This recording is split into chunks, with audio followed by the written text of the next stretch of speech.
Today we'd like to talk about honor and respect in the Bible. I'd like to elaborate on the messages we've given the last 2 weeks.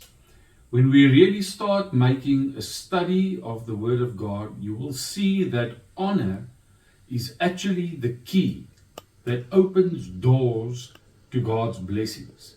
And because we neglect this as Christians, where many other cultures do not, they are the ones blessed and we are not blessed. So let's have a look at the background and we start looking at this in the Word of God. Jesus was very familiar with people. In other words, everybody knew him in Nazareth. He was their friend. And that is why they did not pay him honor and respect.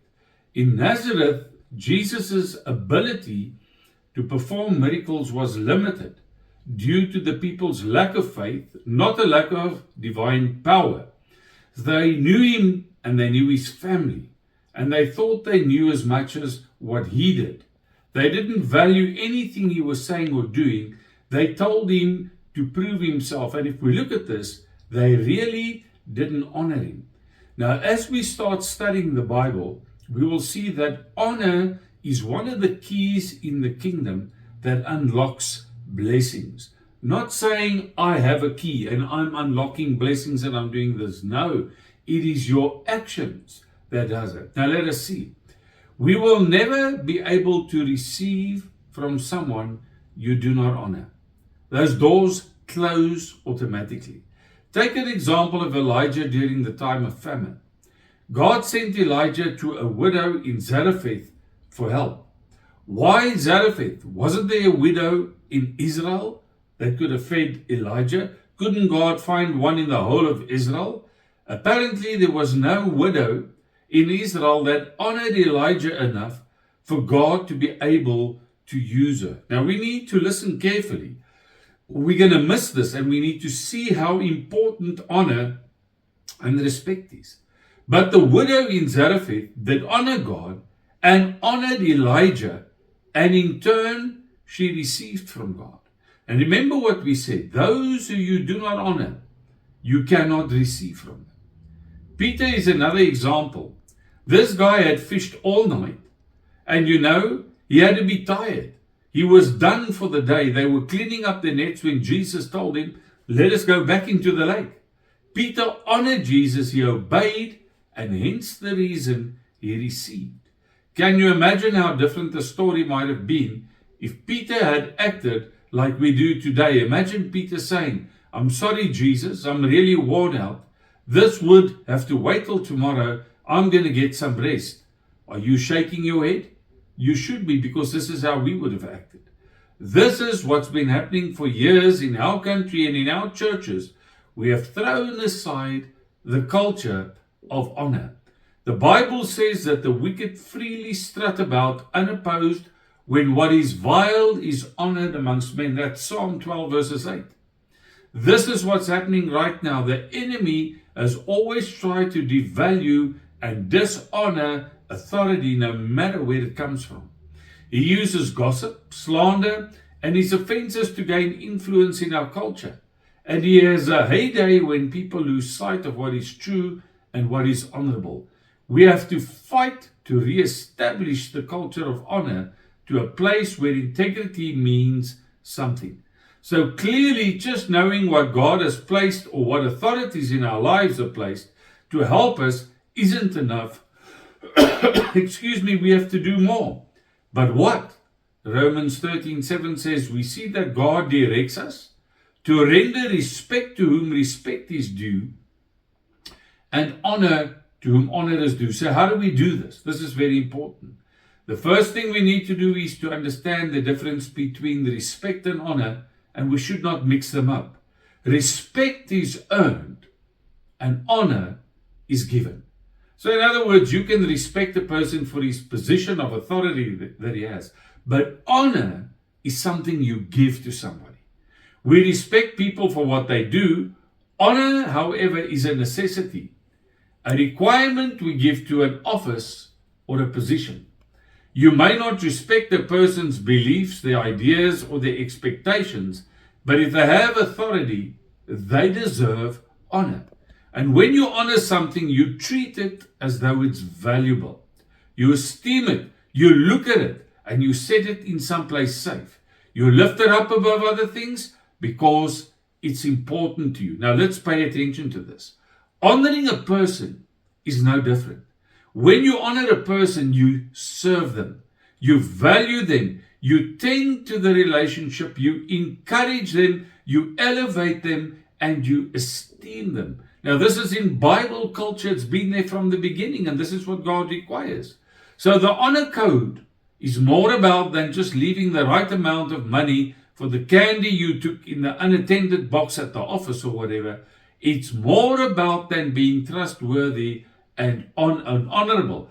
Honor is something you do. The honor code is about choosing a life to live your life the way it is to please God. It's about realizing that you can't receive from people that you are not willing to honor, and that God might just be trying to use those very same people to get something amazing to you. So what are we saying to you?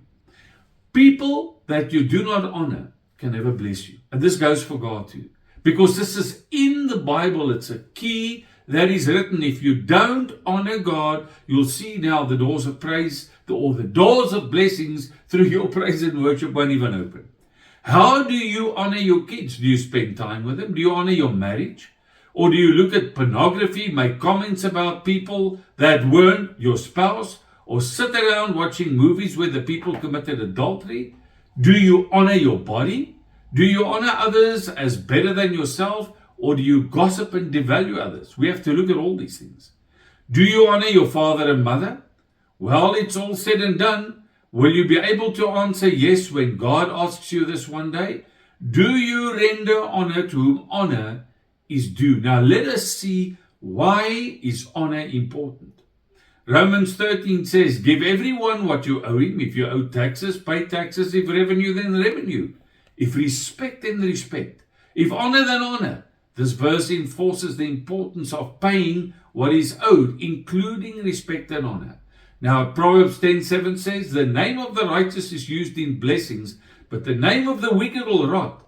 This verse highlights the importance of a good reputation and living a life that brings honor.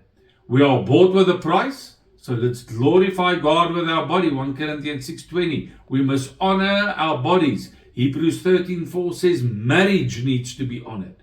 Now let us see. The Bible teaches us that we should revere and fear God, acknowledge His power and authority. Respect God involves honoring His commandments and living a life that is reflecting to His character. Respect for others, we need to honor and respect people. We need to honor everybody, 1 Peter 2:17 says.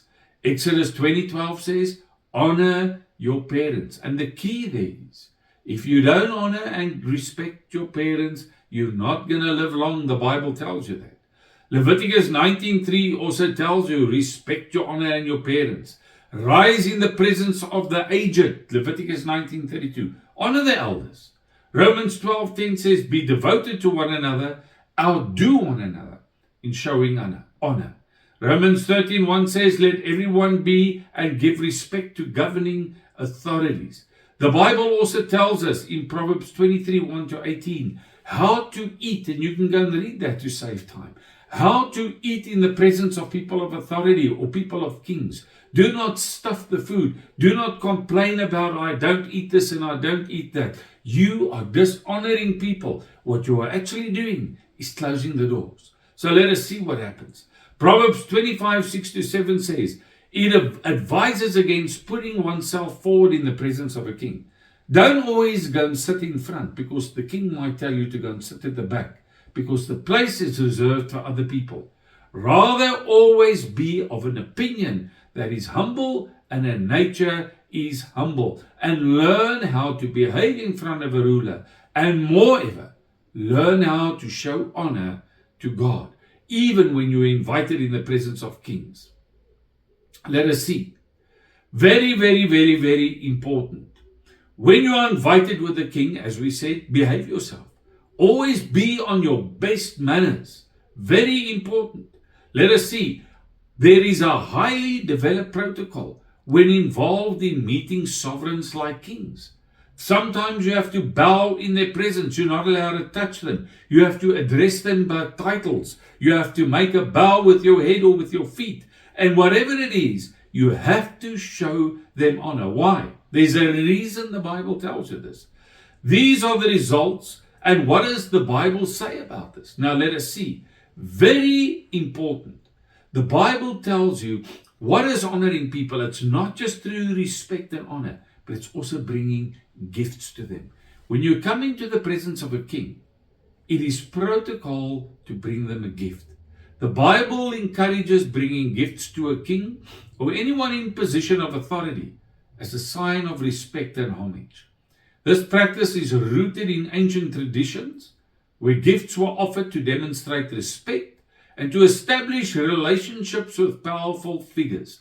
Even in the Bible, gifts were presented to Jesus by the wise men. Go and figure this out. Why did they bring gifts to this baby? Why did the Queen of Sheba bring gifts to Queen Solomon? Why was this honor and blessings given to them?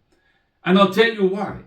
Proverbs 18:16 says the most important verse I'm going to share with you today. A man's gift opens doors for him and brings him before great men. This proverb highlights how gifts can facilitate the access of influence and favor in the realm of the powerful. It's not what you say. It's not what you do. It is your gift that opens the door that gives you favor with the king and with people. The people you show honor, what doors will open so that they can bless you. The Queen of Sheba in 1 Kings 10 brought gifts to Solomon.